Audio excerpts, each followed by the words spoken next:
Ok. Le non-verbal, souvent, c'est un décryptage de l'image. Donc, on est habitué à l'image. On se voit tous les jours dans le miroir et on se corrige. Bon. La voix, elle est invisible. Et ce qui est invisible, comme dirait Monsieur de la Palisse, on ne le voit pas. Donc, on ne sait pas comment la traiter. Et pourtant, la voix nous donne des informations.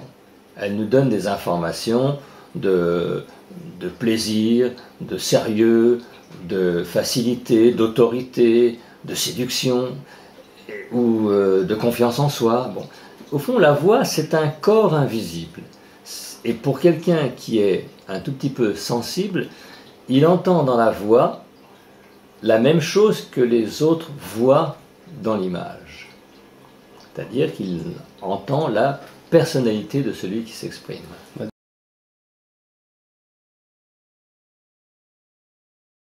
Effectivement, la voix reflète notre personnalité, encore une fois de manière invisible, mais souvent notre personnalité a été, entre guillemets, freinée ou brimée dans l'enfance ou dans l'adolescence. Certains ensuite arrivent à l'âge adulte en se disant timides ou pas sûrs d'eux.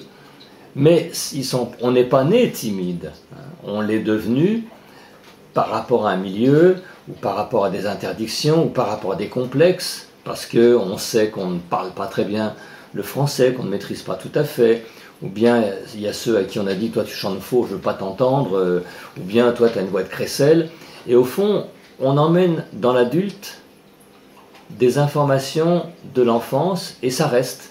Et si quelqu'un à qui on a dit « t'as une voix de crécelle », à chaque fois qu'il ouvre la bouche pour parler, il y a inconsciemment ce petit message qui reste. Et au fond, à chaque fois qu'il va prendre la parole, il y a quelque chose en lui qui a peur de se trahir. Donc il se retient. Donc ça joue vraiment sur la personnalité. Et bien sûr, quand il s'agira ensuite d'aller à un entretien d'embauche, ou de séduire une fille, ou de faire passer des informations en réunion, si on n'est pas sûr de soi, si on n'aime pas sa voix, ou s'il y a cette petite voix à l'intérieur qui dit oh, « de toute façon t'es nul » ou « t'as pas une belle voix », on se réserve.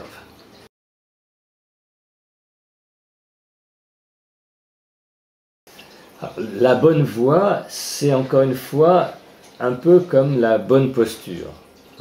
Quelqu'un qui se tient comme ça, puis qui, si j'étais comme ça, que je parle, ou si j'étais complètement comme ça, je parle, bon, bien sûr, on peut m'entendre, mais c'est pas une bonne posture. Bon. La bonne posture, si je suis en face de quelqu'un et que je veux être, on va dire, construit, cohérent, crédible, je me positionne. De la même manière que le lundi matin, quand les gens vont au travail, ils font un effort pour être présentables. La bonne voix, c'est la voix de quelqu'un qui est centré. Encore une fois, être centré, c'est déjà ne pas être trop agité, c'est pas avoir la voix qui... c'est faire entendre qu'il y a quelque chose de stable à l'intérieur. Comment ça se fait, comment ça se construit? Ça se construit à travers la respiration, ça se construit à travers la diction, ça se construit à travers la construction du corps et du regard, c'est-à-dire que je ne parle pas pour moi pour dire des mots, je parle à quelqu'un sans arrêt. Donc c'est une construction qui va de mon appui, je suis stable, vers l'autre. Donc la bonne voix, c'est la voix d'une personne posée, et bien sûr par rapport à l'instant. Selon que je m'adresse à des gens qui sont loin, qui sont dehors, je vais avoir une voix qui porte. Si je parle à 10 h du soir ou à minuit dans un contexte beaucoup plus cool et tranquille, et ben je vais parler avec une voix beaucoup plus douce. Donc il y a la voix aussi qui s'adapte à la situation et qui s'adapte aux émotions. Parce que si je veux faire passer quelque chose d'agréable ou de grave, bon. Donc, mais ça part quand même d'une construction intérieure posée. C'est un peu comme pour marcher, comme pour danser, il faut avoir des bons appuis.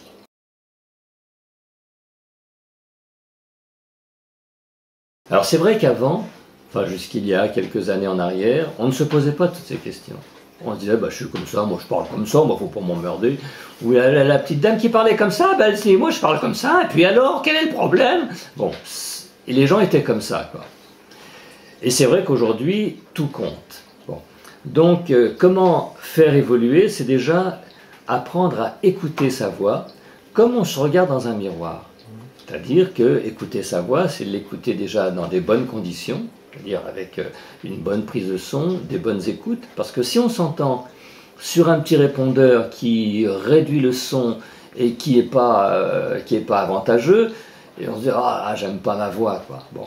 Donc, apprendre à s'écouter et à partir de là, commencer à analyser ce qui est bien dans sa propre voix et ce qui pourrait s'améliorer.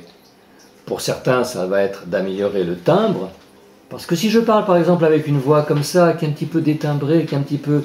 Donc c'est pas tout à fait ma voix, et là j'ai perdu mon timbre au fond. Bon, il y a beaucoup de gens qui parlent avec une voix trop haute, ou qui parlent trop vite.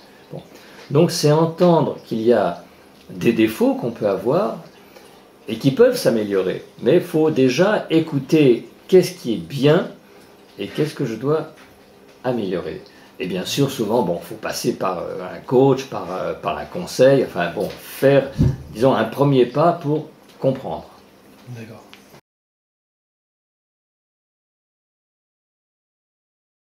Oui, j'aurais un message à faire passer qui est aimez votre voix. Aimez votre voix parce que c'est une part de vous-même qui comment dire, entre dans votre énergie. S'il y a une part de vous-même que vous n'aimez pas, c'est une part de votre énergie qui ne fonctionne pas, sans s'en rendre compte. Donc aimer sa voix, ce n'est pas l'aimer par complaisance, etc. C'est comprendre que chacun a une voix depuis qu'il est né, et que cette voix, elle a son charme, elle a son style, mais bien sûr, souvent, ce style ou ce charme a été déformé ou caché par des tics ou des consignes. Donc, c'est retrouver cette part de la voix personnelle, construite, et l'aimer pour la faire partager. Parce que quelqu'un qui aime sa voix, mais encore une fois, qui a envie de la faire partager, c'est quelqu'un qui va s'ouvrir toutes les portes, que ce soit à un niveau professionnel, que ce soit à un niveau privé ou social. C'est au fond quelqu'un qui est en empathie. Ça sera le mot de la fin.